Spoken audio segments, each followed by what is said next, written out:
एक रात, सिर्फ एक रात, और सुबह होते होते 1500 लोगों का पूरा गांव खाली हो गया। कोई आवाज नहीं, कोई निशान नहीं, ना कोई लाश। ये हॉरर मूवी नहीं है, ये है राजस्थान, ये है 1825 और ये गांव है कुलधार। आज मैं आपको वहां लेके जाऊंगा जहां कोई रहता नहीं, उन गलियों में जहां 200 साल से कोई नहीं चला, उन दीवारों के पास जहां आज भी लोग कहते हैं कुछ है।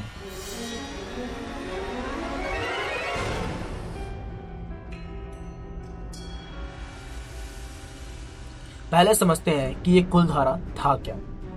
जैसलमेर से सिर्फ 18 किलोमीटर दूर राजस्थान के थार डेजर्ट में कुलधारा एक थ्रिविंग विलेज था, पलीवल ब्राह्मण कम्युनिटी का एक गांव। ये लोग एक जमीन में पूरे रिजाइन के सबसे समृद्ध और सबसे बुद्धिमान लोग थे। इनके पास खेत थे, व्यापार था, एक पूरी सभ्यता थी। 84 गांव सिर्फ पलीवल ब्राह्मण थे और कुलधारा उनका इम्पोर्टेंट गांव था। ये पलीवल ब्राह्मण अपने हार्वेस्टिंग टेक्निक के लिए जाने जाते थे।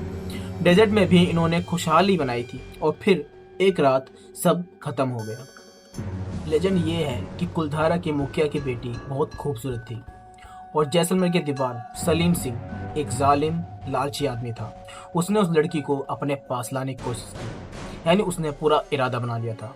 उसने गांव को धमकी दी कि अगर लड़की नहीं मिली तो ये इतना टैक्स लगाएगा कि गांव बर्बाद हो जाएगा। और सब जानते थे कि यह आदमी जो बोलता है वो कर देता है।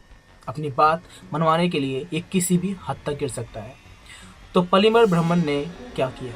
उन्होंने एक फैसला लिया, एक ऐसा फैसला जो आज भी उनकी बेटी की इज्जत की कहानी सुनाता है। एक रात में खामोशी से 1500 लोग 84 गांव छोड़कर चले गए।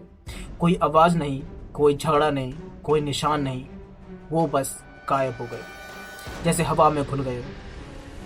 हिस्टोरियन के पास आज भी कोई कॉन्सर्ट नहीं है, कोई रिकॉर्ड नहीं है कि वो लोग गए कहाँ। उनका कोई सेटल्ड कम्युनिटी के बाद ट्रैक नहीं हुआ। कर्ज जो सब डराता है। और जाते जाते उन्होंने एक अभिशाप छोड़ा, एक शाप कि इस जमीन पर कोई भी कभी सुखी नहीं रहेगा।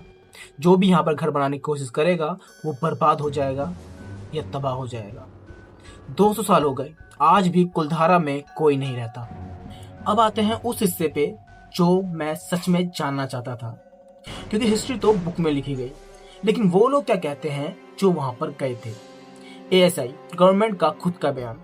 आर्कोलॉजिकल सर्वे ऑफ इंडिया ने कुलधारा को एक प्रोटेक्टेड मॉन्यूमेंट डिक्लेयर कर दिया गया और एएसआई के खुद के वॉचमैन जो वहां पर रात को रुकते थे, वहां पे ड्यूटी देते थे, उन्होंने कहा उन्हें कुछ आवाजें सुनाई देती हैं, जैसे कि औरत के रोने की आवाजें, किसी के चलने की आवाजें। तो क्या ये सब कुछ सच था? रातों में ऐसी आवाजें आने पर एएसआई ने officially permanent night stay ban कर दिया। कुलधारा में टूरिस्ट ने क्या किया? पैरानॉर्मल रिसर्च का एक्सपीरियंस 2013 में एक पैरानॉर्मल रिसर्च टीम वहां पर गई, तो उन्होंने कहा कि उनके इन्वेस्टिगेशन के दौरान उनको कुछ अनयूजुअल इलेक्ट्रोमैग्नेटिकल फ्लक्चुएशन रिकॉर्ड किए गए। उनके एक मेंबर ने एक बच्चे को किसी खंडर के अंदर जाते हुए देखा। जब वो लड़की वहां पर गई तो उसने देखा कि वहां पर कोई बच्चा नहीं है। तो ये सब कुछ लोगों का कहना है। उन लोगों का दावा है कि उन्हें ऐसी चीजें दिखाई देती हैं या सुनाई देती हैं। मैं नहीं कहता कि मैं इसमें 100% बिलीव करता हूँ, लेकिन मैं ये जरूर कहता हूँ कि उन लोगों के पास झूठ बोलने की कोई वजह नहीं थी। टूरिस्टों की अपनी कहानियां हैं। हजारों टूरिस्ट वहां पर गए और कईयों ने अपनी अपनी कहानियां शेयर की, जिसमें एक चीज कॉमन थी कि उन लोगों को अपनी फोटोज और वीडियोस में कुछ ऐसी चीजें दिखाई देती हैं जो वहां पर उस टाइम पर एग्जिस्ट नहीं करती थी। अनएक्सप्लेन्ड शैडोज या फिर कोई ऐसी चीजें जो उन्हें कहीं जाने से रोक रही हैं। उन्हें ऐसा फील होता था, उन्हें कुछ ऐसा लगता था कि किसी एक पर्टिकुलर जगह पर उन्हें रोका जा रहा है। उन्हें हैवी फील होने लगता था। कईयों को तो चक्कर आते थे और कईयों के सर में दर्द होता था, जैसे कोई अननेचुरल पावर उन्हें कुछ करने की कोशिश कर रही है। कोइंसिडेंस शायद, या शायद कुछ और। पलीबल ब्राह्मणों का वो शराब शायद सच होने लगा। अब मैं आपको एक अलग एंगल देता हूँ, क्योंकि एक जर्नलिस्ट की तरह भी सोचना चाहिए, सिर्फ डर के लिए नहीं। कुछ हिस्टोरियन का कहना था कि सलीम सिंह वाली जो स्टोरी थी वो पूरी तरह से सच नहीं थी। असली वजह कुछ और हो सकती थी, जैसे कि इकोनॉमिकल। पल्लीवाल ब्राह्मण पे इतना कर्ज था कि गांव छोड़ना ही बेहतर था। ज्यादातर समझदार लोग यही करते।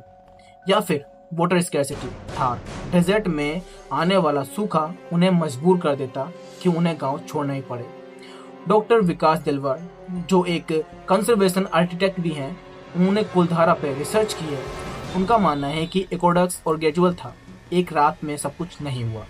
और ये भी हो सकता है कि गांव वालों ने अपने घर खुद तोड़े, जिससे वहां पर आने वाले जो लोग थे वो वहां पर अपना रहन सहन ना कर सके। तो जो खंडर हैं वो आज भी वैसे ही हैं जैसे वहां के लोगों ने छोड़े थे। लेकिन फिर शाप वाली बात, 200 साल में कोई वहां पर नहीं रहा, वो वाली बात, इस तरह का कोई एक्सप्लेनेशन नहीं है। साइंस या शाप, ये सब कुछ आप डिसाइड कीजिए। तो कुलधारा सिर्फ एक हॉन्टेड जगह नहीं, ये एक कम्युनिटी की कहानी है जिनके पास इतनी इज्जत थी कि उन्होंने अपना घर छोड़ना मंजूर किया अपनी बेटी को किसी के हवाले करने से। वो लोग आज कहाँ हैं, उनकी आवाज कहाँ गई, कोई नहीं जानता। लेकिन शायद कुलधारा की वो खामोशी ही उनका जवाब थी कि हम यहाँ थे, हमें इज्जत से जीते थे और हम इज्जत से चले गए। कुलधारा जाओ कभी, दिन में अकेले मत जाना। और हाँ, अगर कुछ अजीब फील हो तो वो आप बताओगे, मैं आपको नहीं बताऊंगा कि वो क्या था। और अगर आपने कुछ ऐसा कभी फील किया है तो कमेंट बॉक्स में जरूर बताना, मैं सीरियसली कमेंट पढ़ता हूँ। तो मिलते हैं किसी और ऐसे मिस्टीरियस वीडियो में।